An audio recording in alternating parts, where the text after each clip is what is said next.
Hey guys, it's Wayne with Family Acreage, and I kind of wanted to introduce you to the banana tree semicircle we have here.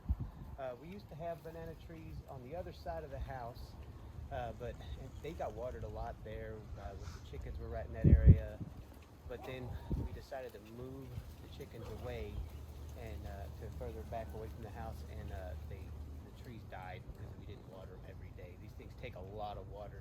They're actually called poo monsters, because a lot of people use them to drain poo into in different countries, but here you do pretty much. They're great for the gray water. A lot of people use their laundry water and stuff like that to fill it up.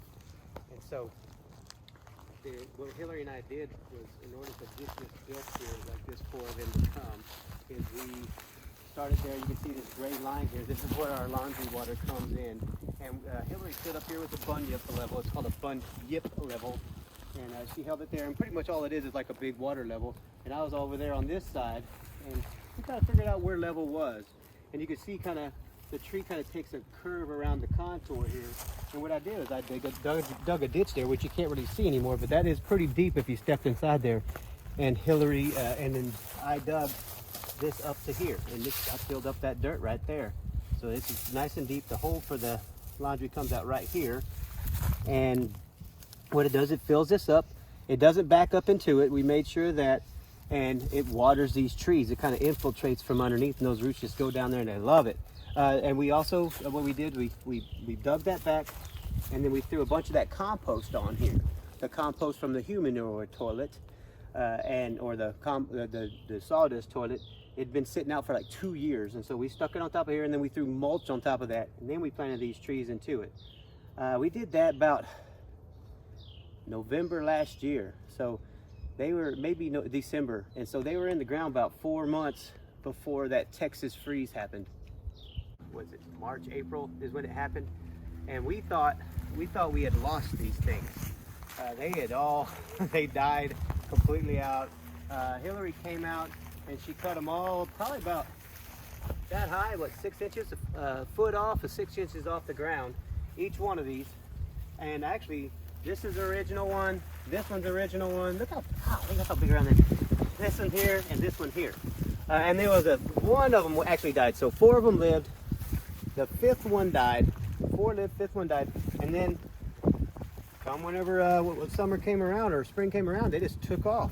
And then they had babies. Here's 1, 2, 3, 4, 5, 6, 7. There's a little baby. There's a little baby coming up. So they're kicking out. They didn't make any fruit.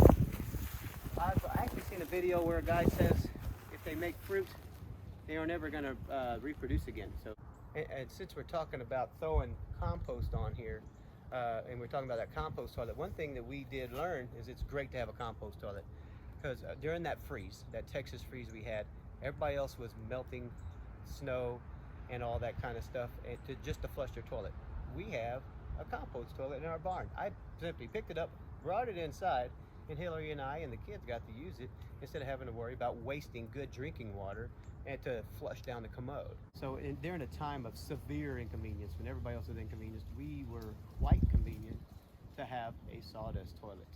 And we were literally living in the lap of luxury while everybody else was suffering. And check out the videos we have on the composting toilet. And if you have any questions about that, just let me know. The reason why we plant these things isn't just for good looks. It's not just to have a banana tree and make bananas. I like to have multiple functions of things. So first off, there's the barn. That's where we have guests stay, Airbnb, stuff like that. They stay, or just family. And it's nice for them to have that privacy from our neighbors, and our neighbors to have the privacy from them.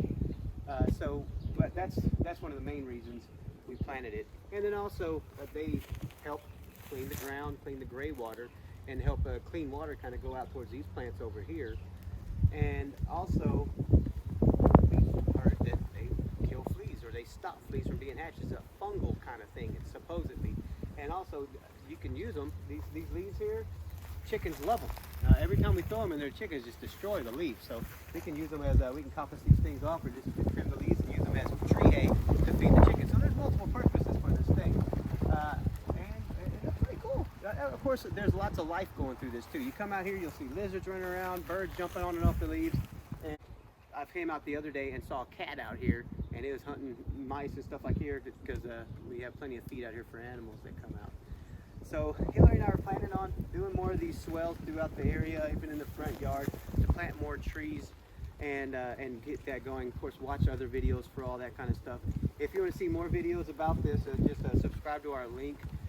Another thing you can look at is, don't forget, we have acreage for sale. We have 20 acres in Brewster County and 40 acres also in Terrell County. I'm sorry, 100 acres in Terrell County, and that's a great place for hunting and stuff like that. Both of them are. Both of them you can go hunting on. So just look it up. Go to familyacreage.com. Check us out there, and subscribe to our YouTube channel, our Facebook page, and give us a question if you have any questions at all. Okay? And don't forget, just click these links around me here, and you'll see the videos that I've posted about compost toilet, biochar, all that kind of stuff, and our land. Thanks.